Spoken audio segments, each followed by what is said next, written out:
How are you? Good, thanks. Nice to see you. I'm so glad to talk to you. Like, I've been a fan of yours for over 20 years. Like, you see the poster here? I That's love it. Bring That's It On awesome. Thai poster. Yeah. Fantastic. Yeah, I'm so glad that I got a chance to talk to you today. Nice to see Thank you. you so much. Yeah. Okay, so let's go straight in then. I would like to ask you about the theme of the Ant-Man movies. Like all three movies, it's always been about Scott Lang and how he's like an everyday man who became a superhero. And it's also about family and second chances. Can you expand on that for me a little? Yeah, I think the character of Scott Lang is one of the things that drew me to the Ant-Man movies, and it's really Paul Rudd, right?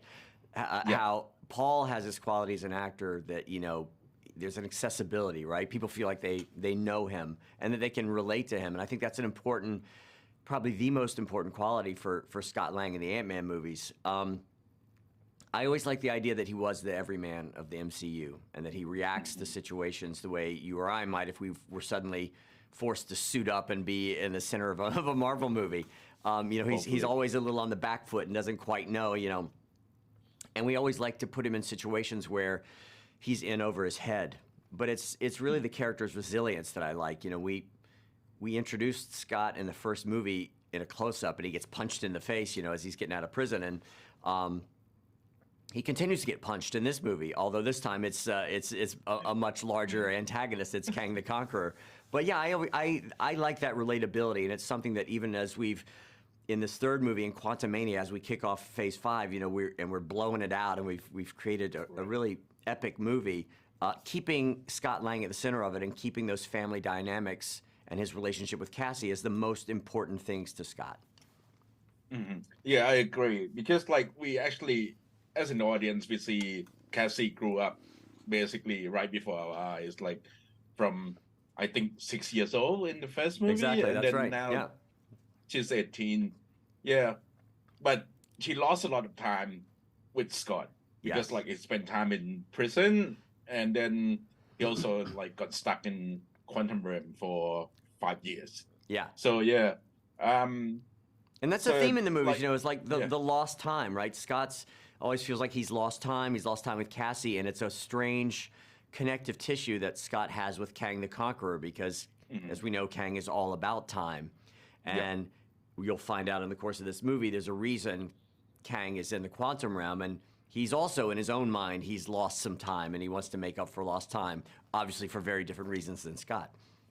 Yep. I mean, from the trailer, we saw that Kang,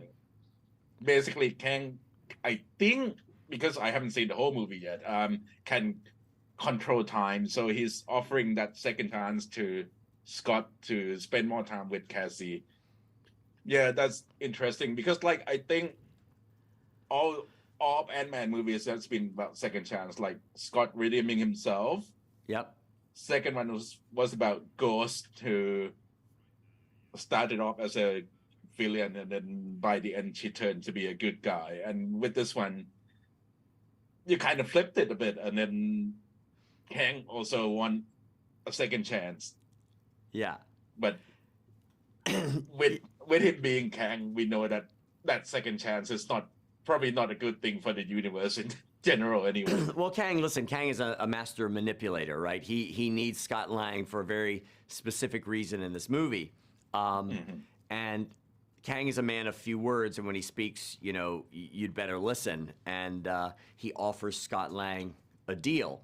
Right. And at first, Scott refuses it, but I think he learns very quickly that Kang is a character that it's very hard to refuse Kang. Mm-hmm.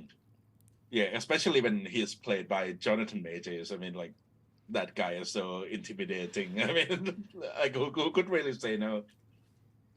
So moving on, I would like to talk about the visual of the movie because, from little that we saw, Quantum Realm is so different visually from the previous movie that you have. I know that you're a big comic book fan. Yes.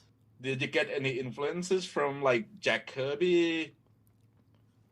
I mean, I think anytime you're doing a Marvel movie, it's hard to run too far from the shadow of Jack Kirby, who, you know, is, for my money, and I'm not obviously alone in this opinion, like one of the great visual artists of the 20th century. I mean, he really defined the look and the feel and the tone of Marvel Comics from the 60s on up. So in the quantum realm, you know, we did go back and look at all those early, you know, microverse things and, you know, even early Avengers stuff and even, you know, Fantastic Four when Doctor Doom would shrink down the Fantastic Four and they'd end up being in some shrunken land. Like that stuff always appealed to me as a kid. And for me, directing this movie, that was one of the great opportunities, was to be able to occupy this corner of the MCU, the quantum realm, which obviously we introduced in the first Ant-Man, but to really expand on it and make it vivid and really create an internal logic and a history to the quantum realm, and to discover that, you know, there are these, you know, as Janet says in the movie, worlds within worlds, and to design these landscapes and the creatures that exist there and the beings, you know, there's civilizations down there. And also that, you know, you're kind of also, you're seeing it through our characters that we know, we're seeing it through their eyes. It's particularly fun with Hank, you know, whose life's work has been, you know, studying the quantum realm and you know, as he was trying to find Janet. But for him to discover that, like, he was still not able to look that far down, and this is all a surprise to him, and that scientific curiosity finally being satisfied as he's also learning all these things about his wife that she never really revealed about her time down there. So to me, it was important. You know, it's got a certain Wizard of Oz quality to it, where you're taken from your mundane world and thrust into this, you know, this strange land. But one of our characters, and that's Michelle Pfeiffer's Janet Van Dyne, has a history down there. And, you know, in that history may have actually come into contact with Kang the Conqueror. And it turns out that's the case, and it did not work out very well for either of those two characters. Right. Yeah. So we're running out of time. I got a question. Yes. Last question from the fans. Okay. They want to know if you are interested in any character, if you can pick any character from Marvel Universe to direct, whether it's a solo movie or a team movie, who would you pick? Oh, wow. Let's see.